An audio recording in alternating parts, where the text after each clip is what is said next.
The greatest black jazz musicians in America, Art Blakey, Max Roach, Charles Mingus, all agreed on one thing: Miles Davis was betraying his own race by hiring white pianist Bill Evans for his quintet. When they confronted Miles about it, his response divided the jazz world and created a controversy that's still debated today.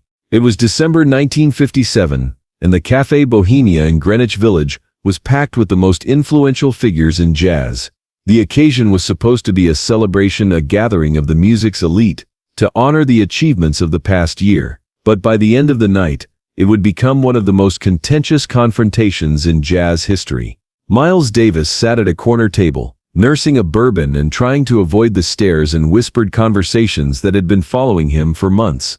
At 31, Miles was already established as one of the most important voices in modern jazz, but his latest decision had made him the most controversial figure in the music. 3 months earlier, Miles had made a choice that shocked the jazz world. When his previous pianist left the quintet, Miles had passed over dozens of talented black musicians and hired Bill Evans, a soft-spoken white pianist from New Jersey who was virtually unknown in jazz circles. The decision had created a firestorm of criticism within the black jazz community. In 1957, America was in the midst of the civil rights movement, and the black jazz community saw itself as more than just entertainers. They were cultural ambassadors, representatives of black artistic achievement in a segregated society. Jazz had always been predominantly black music, created by black musicians who had been excluded from most other professional opportunities. The major jazz clubs, record labels and venues had historically discriminated against black artists, and many black musicians felt they had a responsibility to support each other in an industry that often didn't support them. Against this backdrop, Miles's decision to hire Bill Evans seemed like a betrayal of everything the black jazz community stood for. Bill Evans himself was acutely aware of the controversy his presence in Miles's group had created. The 28-year-old pianist had grown up in a middle-class white family and had received classical training that many black jazz musicians couldn't afford. He was technically brilliant, but lacked the lived experience that many believed was essential to playing authentic jazz.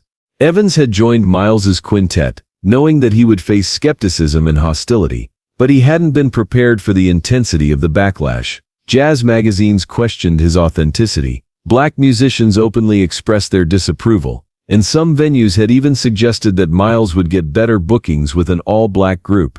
The tension came to a head that December night at the Café Bohemia, when Art Blakey, one of the most respected drummers in jazz, decided that someone needed to speak for the community.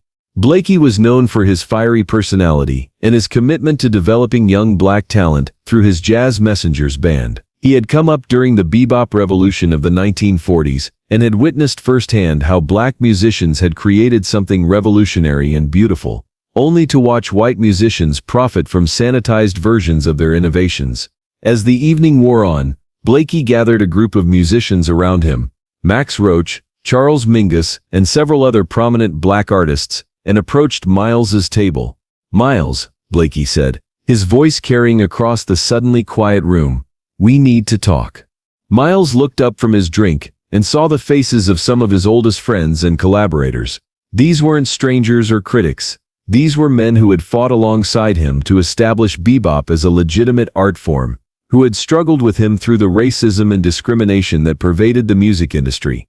"What's on your mind, Blakey?" Miles asked, though he already knew what was coming. Max Roach, the innovative drummer who had been a part of the bebop revolution, spoke first. "It's about Bill Evans, Miles. You know what this looks like to our people. Here we are, fighting for recognition, fighting for opportunities, and you go and hire a white boy when there are dozens of qualified black pianists who need the work." Charles Mingus, the brilliant and volatile bassist, added his voice to the criticism.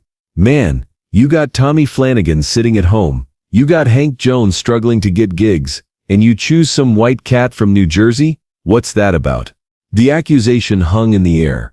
Around them, the cafe had grown quiet as other patrons recognized that something significant was happening. Miles studied the faces of his confronters. These weren't casual critics or industry figures looking to stir up controversy. These were serious musicians whose opinions he respected. men who had dedicated their lives to advancing black culture through jazz. But Miles had also dedicated his life to advancing jazz as an art form, and he believed that art transcended racial boundaries. "Let me ask you something," Miles said, his voice carrying that distinctive rasp that could make even quiet words sound authoritative. "When you hire musicians for your bands, what do you listen for?" Blakey frowned. "You know what we listen for, Miles? We listen for soul, for understanding, for the ability to express the music." "Right," Miles said. "And what color is soul? What color is understanding?" The question caught the group off guard. They had expected Miles to defend his decision on practical grounds. Maybe Evans was cheaper, or more available, or had some connection that made him useful. They hadn't expected a philosophical challenge to their basic assumptions. Roach tried a different approach. "Miles, this isn't about color for color's sake. This is about loyalty to our community. These white musicians, they can go play in symphony orchestras, they can get studio work, they got opportunities we don't have. When you hire them for the most important gigs in jazz, you're taking food out of black musicians' mouths." Miles nodded, acknowledging the validity of the point. "You're right about the opportunities," he said. "The music business is racist as hell, and black musicians get screwed over every day. But answer me this, if I hire a black pianist who can't play what I need, how does that help anybody?" Mingus's temper flared. "Who says they can't play what you need? You telling me Tommy Flanagan can't play your music? You telling me there isn't a single black pianist in this city who can handle your compositions?" "No," Miles said calmly. "I'm not saying that, but I'm saying that Bill Evans can play them in a way that serves the music I'm trying to create, and I'm not going to compromise my artistic vision to make a political statement." The words hit like a thunderclap. Miles had just stated, in front of the most influential black jazz musicians in America, that his artistic priorities came before racial solidarity. Blakey leaned forward, his voice rising. "Political statement. Man, everything we do is political.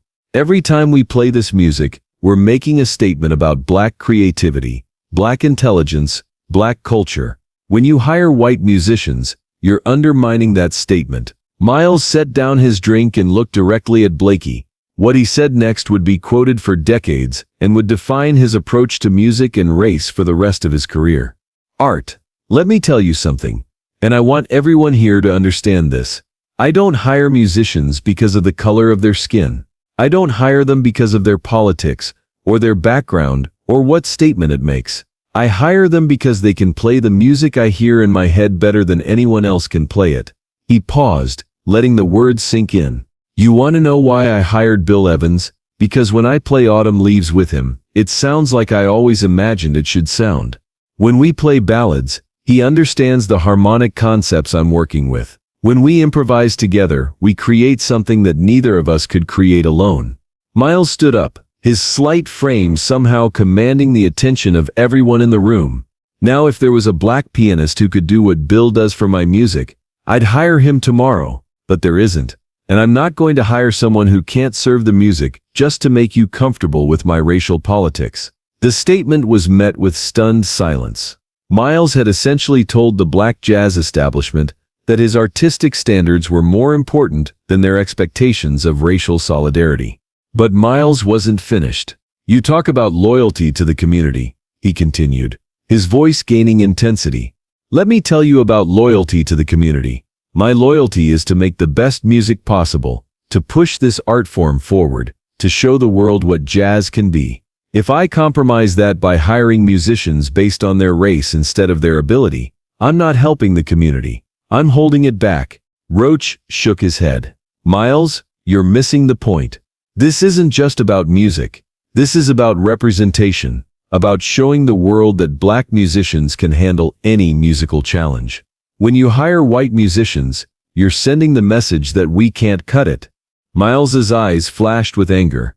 "I'm sending the message that I hire the best musicians, period. If that bothers people, that's their problem. And if black musicians want to play with Miles Davis, they need to be better than anybody else who wants the gig. Race doesn't give you a free pass to mediocrity." The words stung, particularly coming from Miles, who was seen as one of the leaders of the black jazz movement. Mingus tried one more approach. "Miles, think about the bigger picture. We're in the middle of the civil rights movement. Black people are fighting for equality in every aspect of American life. When prominent black leaders like you integrate your bands with white musicians, it sends mixed messages about what we're fighting for." Miles sat back down, his anger cooling into something more thoughtful. "Charles," he said, "I've been thinking about the bigger picture my whole career. You want to know what the bigger picture is? The bigger picture is that in 20 years, race won't matter in music. The best musicians will play together regardless of color, and audiences will judge them on their music, not their skin." He looked around the group. "But that's only going to happen if musicians like me prove that talent transcends race. If I only hire black musicians, I'm accepting segregation. I'm saying that black and white musicians can't work together. How does that help the civil rights movement?" The argument went back and forth for another hour, with other musicians joining the debate. Some supported Miles's position, arguing that artistic integrity should come before political considerations. Others agreed with Blakey and Roach, maintaining that successful black artists had an obligation to support the black community. By the end of the evening, it was clear that no consensus would be reached. The jazz community was divided, and Miles Davis was at the center of the division. The controversy continued for months. Some black radio stations reduced their play of Miles's recordings. Several venues suggested that he would get better bookings with an all-black group. Jazz magazines published heated debates about the role of race in hiring decisions. But Miles stood firm. He continued to work with Bill Evans, and their collaboration produced some of the most influential recordings in jazz history, including the legendary Kind of Blue album in 1959. Bill Evans, for his part, proved that Miles's faith in him was justified. His contributions to Miles's music were subtle but essential, providing harmonic sophistication and melodic sensitivity that perfectly complemented Miles's trumpet playing. The controversy also had an unexpected effect on the broader jazz community. Miles's willingness to hire based on ability rather than race opened doors for other integrated groups. Young black and white musicians began collaborating more freely, leading to new musical innovations and breaking down barriers that had existed since jazz began. Years later, many of the musicians who had criticized Miles's decision admitted that he had been ahead of his time. Art Blakey, in a 1970s interview, said, "Miles was thinking about the future of the music when the rest of us were still fighting the battles of the past." Max Roach, reflecting on the controversy in the 1980s, observed, "Miles understood something that took the rest of us longer to learn, that if jazz was going to survive and grow, it had to be judged on its artistic merits, not on the color of the musicians playing it." The Bill Evans controversy became a defining moment, not just for Miles Davis, but for jazz as a whole. It marked the beginning of a more integrated approach to the music, one that prioritized artistic excellence over racial considerations. More importantly, it demonstrated Miles's commitment to his artistic vision, even when that vision put him at odds with his own community. The courage he showed in defending his hiring decisions paved the way for future generations of musicians to work together across racial lines. Today, the idea of hiring musicians based on their ability rather than their race seems obvious. But in 1957, in the midst of the civil rights movement, Miles Davis's insistence on artistic merit over racial solidarity was revolutionary. The controversy also revealed something crucial about Miles's character. He was willing to stand alone when he believed he was right, even if it meant alienating friends and supporters. This independence of thought and action would characterize his entire career, leading him to constantly evolve and challenge both himself and his audiences. The legacy of the Bill Evans decision extends far beyond that one hiring choice. It established a principle that Miles would follow throughout his career, that great music comes from great musicians working together, regardless of their backgrounds. This principle would guide him as he later hired white musicians like John McLaughlin and Dave Holland, and as he continued to push the boundaries of what jazz could be. The night at the Café Bohemia didn't resolve the tension between artistic integrity and racial solidarity. That tension continues to exist in various forms today, but it did establish Miles Davis as someone who would put his art before politics, his vision before popularity, and his principles before peer pressure. As Miles himself said years later, "I hired Bill Evans because he could play, everything else was just noise." If this powerful story of artistic integrity versus social pressure moved you, make sure to subscribe and hit that notification bell. Share this video with someone who needs to hear about the courage it takes to stand by your principles, even when your own community is against you. Have you ever had to choose between what others expected and what you believed was right? Let us know in the comments, and don't forget to check out more stories about the legends who changed music by refusing to compromise their vision.